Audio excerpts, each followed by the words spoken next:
যখন রমজান শুরু হয় তখন আসমানের দরজাসমূহ উন্মুক্ত করে দেওয়া হয়, দোজখের দরজাসমূহ বন্ধ করে দেওয়া হয় এবং শয়তানগুলোকে শৃঙ্খলবদ্ধ করে দেওয়া হয়। আসসালামু আলাইকুম ওয়া রাহমাতুল্লাহি ওয়া বারাকাতুহু। সুপ্রিয় দর্শক শ্রোতা, আল্লাহ সুবহানাহু ওয়া তাআলার অশেষ মেহেরবানিতে আপনাদের খেদমতে আবার একটি রাসূল মকবুল সাল্লাল্লাহু আলাইহি ওয়াসাল্লামের হাদিস শরীফ নিয়ে এসেছি, যে হাদিসটি সহিহ আল বুখারী এবং মুসলিম শরীফে রয়েছে। সহিহ আল বুখারী শরীফের 1778 নম্বর হাদিসটি আপনাদের খেদমতে পেশ করতেছি। বিসমিল্লাহির রহমানির রহিম। عن أبي هريرة رضي الله تعالى عنه قال قال رسول الله صلى الله عليه وسلم إذا دخل رمضان فتحت أبواب السماء وغلقت أبواب جهنم وسلسلت الشياطين। যার অর্থ হযরত আবু হুরায়রা রাদিয়াল্লাহু তাআলা আনহু থেকে বর্ণিত, তিনি বলেন, রাসূলুল্লাহ সাল্লাল্লাহু আলাইহি ওয়াসাল্লাম ইরশাদ করেছেন, যখন রমজান শুরু হয় তখন আসমানের দরজাসমূহ উন্মুক্ত করে দেওয়া হয়, দোজখের দরজাসমূহ বন্ধ করে দেওয়া হয় এবং শয়তানগুলোকে শৃঙ্খলবদ্ধ করে দেওয়া হয়। সুবহানাল্লাহি ওয়া বিহামদিহি সুবহানাল্লাহিল আযীম। এই হাদিসের সংক্ষিপ্ত ব্যাখ্যা হলো যে আসমানের দরজাসমূহ উন্মুক্ত করা হয়, এর দ্বারা উদ্দেশ্য হলো যে আল্লাহর পক্ষ থেকে বান্দার উপর রহমত বর্ষণ করা হয়। সুবহানাল্লাহ। এবং শুধু রহমত বর্ষণ করা হয় এখানেই সীমাবদ্ধ নয়, সাথে সাথে আল্লাহ সুবহানাহু ওয়া তাআলা বান্দার যত আবেদন আছে, নিবেদন আছে, এগুলোকে আল্লাহ রাব্বুল আলামিন কবুল করেন। সুবহানাল্লাহ। আর দোজখের দরজাসমূহ বন্ধ করে দেওয়া হয়, এর মর্মবাণী হলো, এর দ্বারা উদ্দেশ্য হলো যে রোজাদার ব্যক্তি এমন কাজ থেকে বিরত থাকে যা নিশ্চিত জাহান্নামের কাজ ছিল।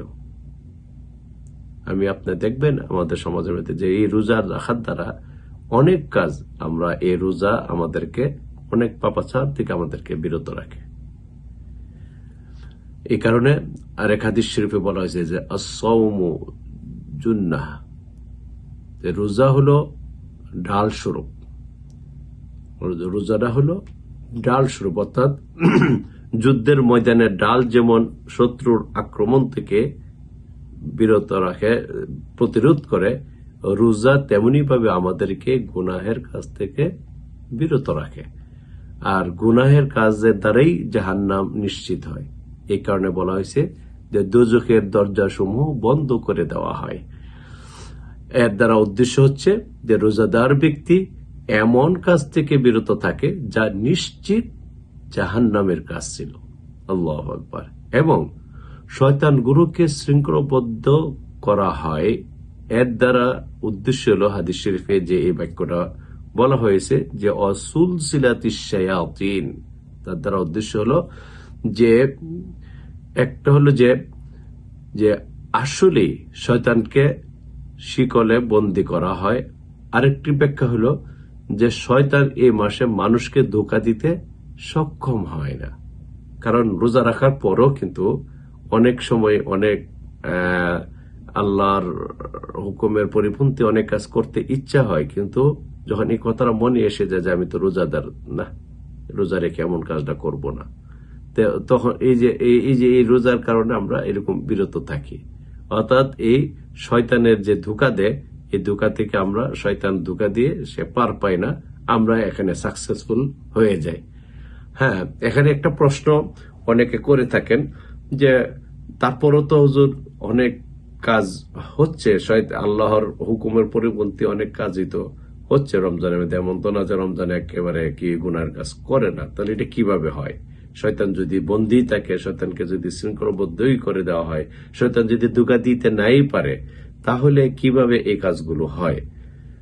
এটা অনেকগুলো উদাহরণের মাধ্যমে আসলে দেওয়া যায়। যেমন শয়তানকে ঠিকই শৃঙ্খলাবদ্ধ করে রাখা হয়, শয়তান ঠিকই ধোঁকা দিতে পারেন, কিন্তু শয়তান রমজানের আগে যে কাজগুলো যে ধোঁকা যে অ্যাকশন দেওয়া দিচ্ছে, এই অ্যাকশনটা মানে রমজানে অনেকের মধ্যে থেকে যায়, অনেকের মধ্যে থাকে না, অনেকের মধ্যে থেকে যায়। যাদের মধ্যে থেকে যায় ওই তারাই মানে এটা এই কাজগুলো কিছু কাজগুলো করে ফেলে।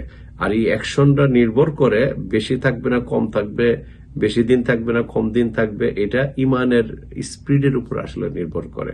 যেমন দুনিয়াতে দেখি আমরা কিছু জিনিস আছে, বিদ্যুৎ তো লাইটও বিদ্যুতে জ্বলে, আবার ফ্যানও বিদ্যুতে জ্বলে, ঠিক না?